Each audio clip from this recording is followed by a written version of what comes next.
Assalamualaikum warahmatullahi wabarakatuh. Perkenalkan, saya Krisdayanti dari kelas Tadris IPSC semester 4. Video ini saya buat untuk memenuhi tugas mata kuliah historiografi. Nah, di sini saya ingin mereview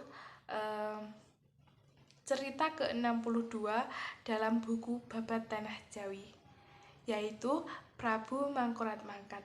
Berikut ceritanya.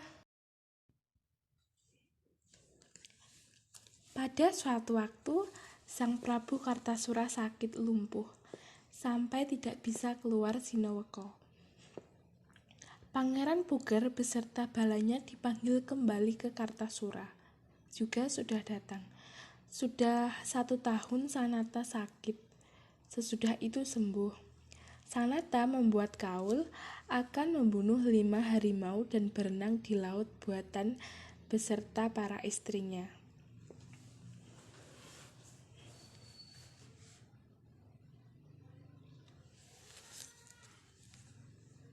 Piaraan buaya banyak sudah diambil oleh Raden Surakusuma.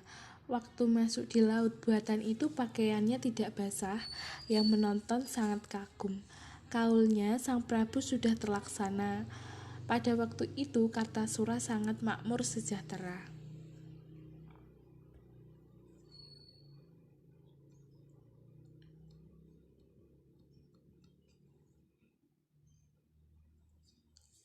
Pangeran Adipati Anom sudah berputra 4 orang. Putra pertama bernama Raden Mas Bumi, adiknya Raden Mas Panenggak, ketiga Raden Mas Alit, si bungsu putri Raden Ajeng Sasi. Keempat-empatnya dari Selir, diambil oleh eyangnya semua. Raden Mas Bumi diangkat dengan nama Pangeran Buminata. Adipati Anom dipaksa oleh Sang Prabu dinikahkan dengan putri Pugeran yang bernama Raden Ajeng Impun, adik kandung Raden Ayu Lembah yang telah dibunuh beberapa waktu sebelum itu oleh Pangeran Puger dalam kasus dengan Raden Sukro. Kemenakan putri Raden Ayu Puger diterimakan kepada kemenakan laki-laki Ratu Kencana bernama Raden Sumaningrat. Waktu itu dalam sengkalan tahun 1623. Lalu ada kemenakan Sang Prabu, putranya almarhum Singosari bernama Raden Mas Punta. Raden Mas ini sedang menyepi di makam Tegal Arum. Ia berniat melawan raja. Setelah dilaporkan kepada Sang Prabu, lalu diperintahkan untuk ditangkap serta sudah dibunuh.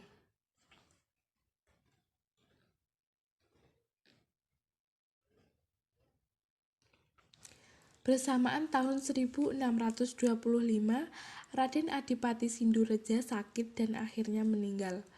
Sebagai pengganti patih di luar yang memerintahkan seluruh tanah Jawa adalah Ki Tumenggung Sumabrata. Patih di dalam Ki Tumenggung Wiraguna.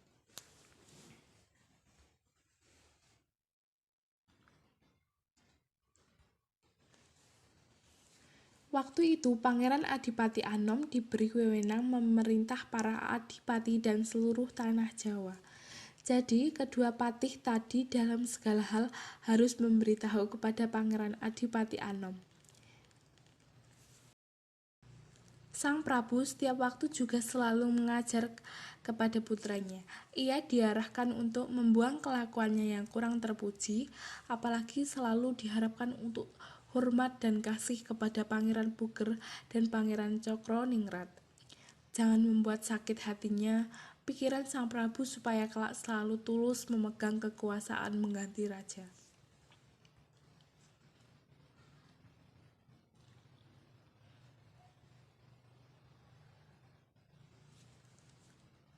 Rupa-rupanya Sang Prabu sudah merasa bahwa umur beliau akan segera berakhir, tetapi begitu cemas dan khawatir dengan kelakuan putranya. Sungguh sangat besar usahanya menanamkan ajaran yang baik terhadap putranya itu. Tidak lama kemudian, Sang Prabu sakit dan mangkat di tahun Alif 1627. Sepeninggal Sang Prabu Mangkurat, Pangeran Adipati Anom lalu mapan di Sri Menganti serta mengumpulkan para bupati beserta balanya. Semua sudah datang berbaris di alun-alun Pangeran Puger. Pangeran Arya Mataram, Pangeran Arya Panular mohon palilah kepada Pangeran Adipati Anom.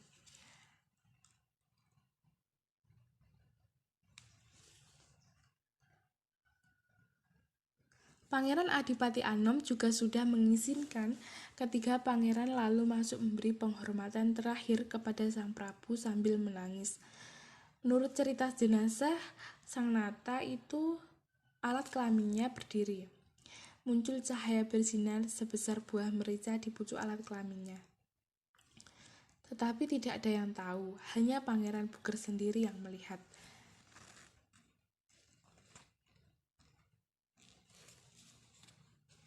Pangeran Puger tadi segera mengecup cahaya yang ada di pucuk alat kelamin tersebut. Begitu cahayanya dikecup, alat kelamin sembuh tidak berdiri lagi. Sudah menjadi takdir Allah jika pangeran yang akan mengganti menjadi raja. Pengangkatan Pangeran Adipati Anom sebagai raja hanya sementara saja. Jenazah Sang Nata sudah disucikan lalu dibawa ke Magiri. Diiringi sebagian bala Kartasura yang dipimpin Raden Surgakusuma, permaisuri Sang Prabu yang bernama Ratu Surya Kencana juga ikut mengantar ke Magiri serta membawa real 1000 uang kas milik Sang Prabu sendiri untuk selawat.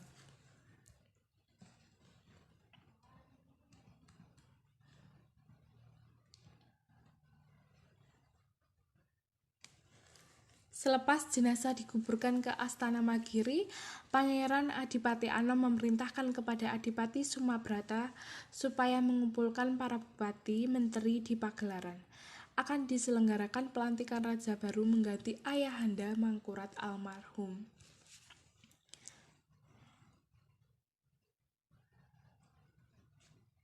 Ki Sumabrata unjuk atur. Gusti, sebaiknya memberitahu kepada kompeni dahulu bahwa Rama Paduka sudah mangkat, serta memberitahu juga bahwa Paduka yang akan mengganti raja.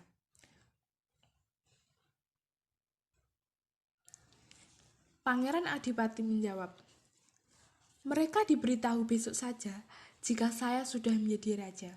Sekarang saya tidak mau engkau. Silahkan segera kumpulkan teman-teman semua. Saya berkuasa dahulu, baru keluar ke pagelaran.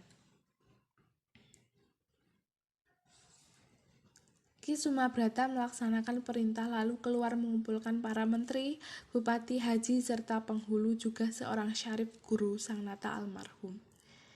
Dari mensolatkan jenazah belum pulang bersama-sama sowan ke pagelaran. Tidak lama kemudian Adipati Anom keluar dari kedaton, diiringi para abdi membawa upacara prabon. Pangeran Puger serta kedua adik pangeran menjemput di Sitingil.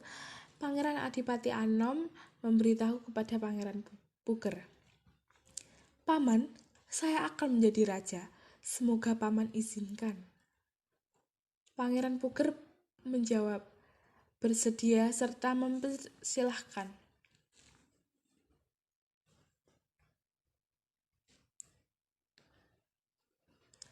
Pangeran Adipati Anom lalu turun ke pagelaran, duduk di dampar.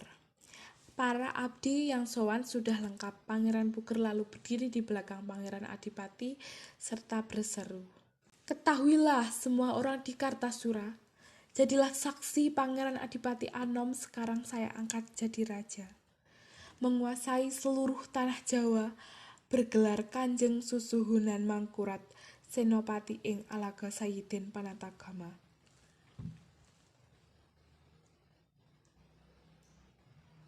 Para bupati serentak ibarat burung bersuam menyatakan dukungan. Ki Adipati Sumabrata membantah kepada Pangeran Puger.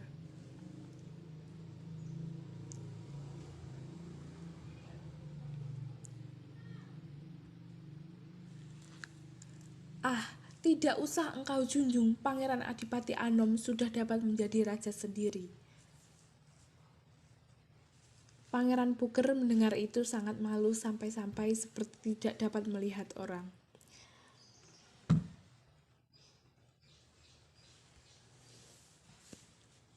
Di dalam batin selalu menyebut bilahi. Ki Adipati Sumabrata beserta teman-teman bupati sekalian mencium kaki sang Prabu Raja Baru. Pangeran Puger dengan kedua adiknya bersalaman. Sang Nata lalu masuk ke Kedaton. Setibanya di Kedaton lalu menjatuhkan perintah kepada orang di seluruh Kedaton bahwa Ibu Paduka Ratu Kulon sekarang bergelar Ratu Agung.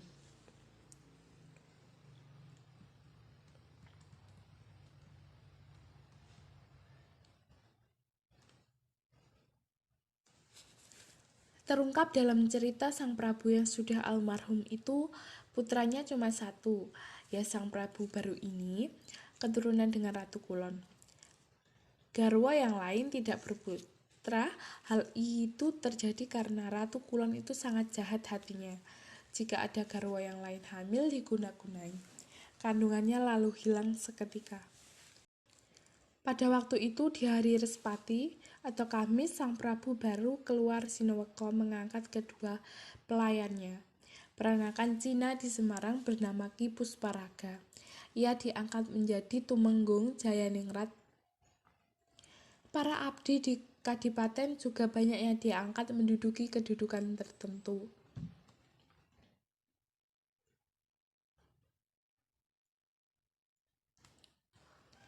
Sang Nata lalu memerintahkan Ki Sumabrata supaya kirim surat memberitahu kepada Kumendor di Jepara dengan Kapten Kenol di Semarang tentang ayahandanya yang telah mangkat serta pergantian raja pada dirinya.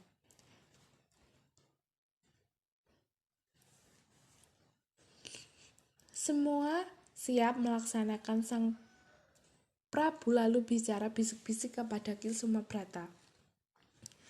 Ki Sumabrata, saya yang jadi raja ini, apa ada yang perlu dikhawatirkan menjadi batu sandungannya bagi saya?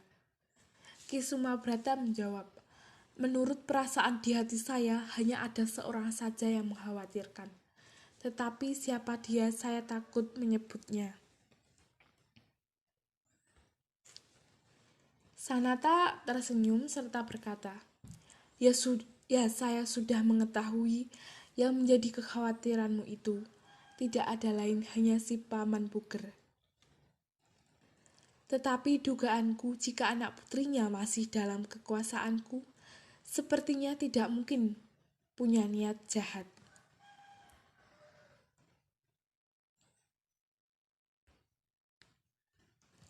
Jawab Ki Sumabrata, Gusti, demikian itu justru semakin mudah melaksanakan perbuatan makar. Membuat supaya mati sebab orang rebutan keraton itu tentu tidak menghitung anak istri. Seumpama Pangeran Puger perintah kepada garwa sang Prabu membunuh Paduka, yang bisa saja terjadi.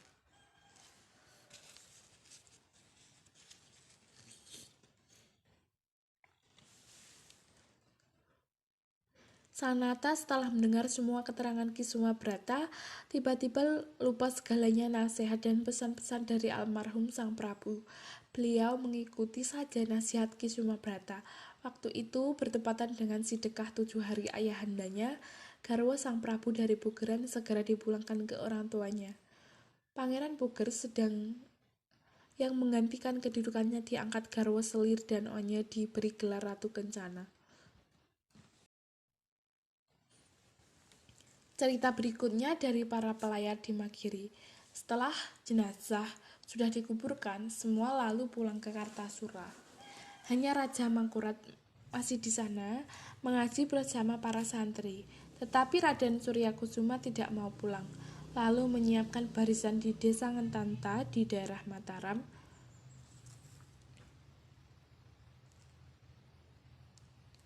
Menaklukkan desa-desa di sekitarnya. Dimohon pulang oleh abdinya kami sepuh bernama Ki Surangga. Tidak mau, katanya. Surangga, jika Kang Mas Pangeran Adipati mengganti jadi raja, aku tidak sudi mau pulang. Sudah pasti jagat akan rusak, karena Kang Mas Adipati itu Budinya sangat jahat, bawaan dari ibunya, bukan keturunan Mataram.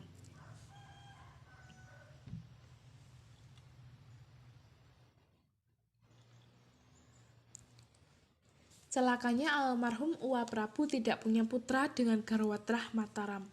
Kang Mas Adipati sendiri sudah berjodoh dengan saudaraku, juga tidak berlanjut. Itu tanda akan lenyap benih-benih raja. Lebih baik saya mendirikan tahta sendiri. Perkara untung dan malang itu terletak pada diriku sendiri, dan sudah hukumnya jika merubah negara itu. Jika menang meraup, jika kalah pasti munah.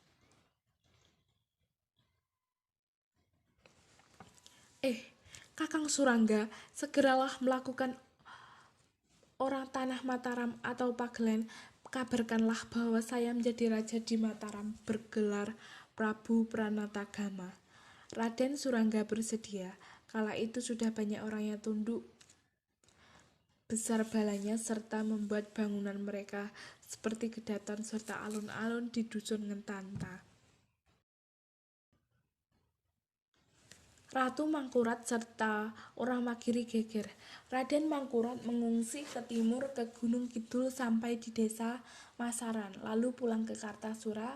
Sudah dilaporkan bahwa Raden Surya Kusuma membangkang dan banyak pengikutnya. Sang Nata sangat marah kepada Pangeran Puger, dituduh membujuk putranya untuk makar. Sang Prabu lalu perintah kepada Ki Sumabrata.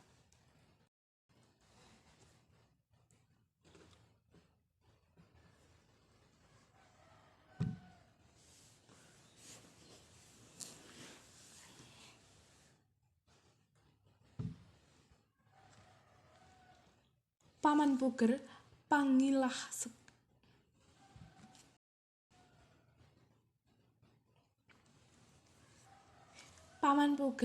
panggillah segera beserta anak istrinya.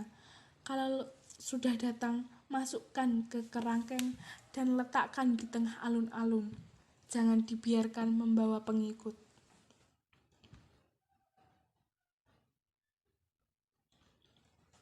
Ki Sumabrata segera utusan untuk memanggil Pangeran Puger dan Garwa Putra dibawa ke Pagelaran. Ki Sumabrata lalu menyatakan perintah raja serta minta keris yang dipakai.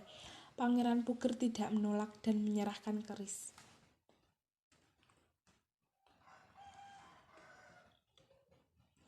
Demikian pula para putra dan abdinya semua sudah menyerahkan senjata mereka masing-masing. Hanya Raden Mas Antawirya yang belum menyerahkan kerisnya. Tajam matanya, merah mukanya. Para bupati bergerak siap dan waspada. Pangeran lalu memerintahkan kepada putranya, Antawirya, serahkan kerismu. Meskipun kamu dibunuh sekalipun, jangan sekali-kali kamu menolak. Karena kamu tidak berdosa, matimu mati syahid. Sebaliknya, jika kamu melawan, kamu durhaka terhadap raja. Dan jika kamu tidak menyerahkan senjata, kenalah kutuku padamu.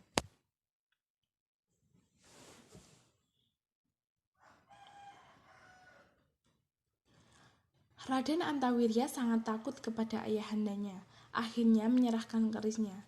Pangeran Puger beserta Garwa Putra dan para abdinya lalu dikerangkeng di luar dan dijaga pengawal-pengawal bupati. Keadaannya sangat menyedihkan. Siang malam selalu menangis serta menyalahkan Surya Kusuma. Para bupati yang menjaga dan mengawasi kerangkeng juga Ki Adipati Sumabrata tiap sore naik kuda mengelilingi kerangkeng serta berbicara menyindir melecehkan Pangeran Puger. Meskipun hati Pangeran Puger remuk redam, tidak mau makan dan minum, selalu berdoa memohon ampun dan pertolongan kepada Allah. Bila malam begitu kusuk berdoa dan mengheningkan cipta. Jika hari Senin dan Kamis Pangeran Puger mandi air jamas, membersihkan diri menghadap kehendak Sang Prabu. Jika akan menghabisi hidupnya sewaktu-waktu hanya pasrah.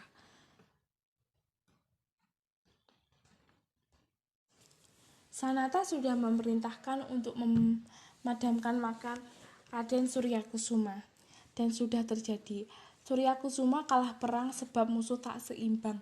Balanya yang tewas tak terhitung lalu lari ke daerah Pagelen. Bala dari Kartasura lalu kembali pulang. Sang Prabu Mia Sinewaka membicarakan untuk menghabisi Pangeran Puger. Ki Sumabrata takut kualat tentu akan membuatnya retaknya negara. Ki Tumenggung Wiraguna menyambung. Ibarat arak satu botol, bila diminum satu orang pasti mabuk. Jika diminum banyak orang, mesti tawar. Tiba-tiba terpotong dengan pasukan yang datang dari peperangan. Mereka melaporkan telah unggul perangnya. Raden Suryakusuma lari ke barat. Sanata begitu gembira. Lalu perintah untuk mengejar kemana larinya Raden Suryakusuma yang diperintahkan segera berangkat.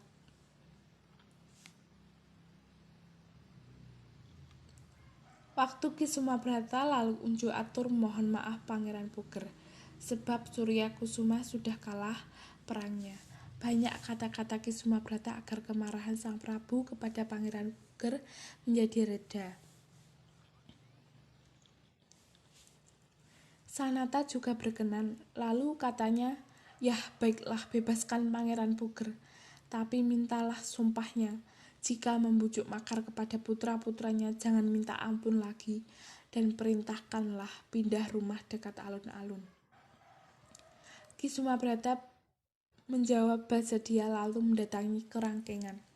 Pangeran Puger sudah diminta kesungguhannya serta diperintahkan pindah dekat alun-alun. Lalu dibebaskan, Pangeran Puger pun pindah rumah.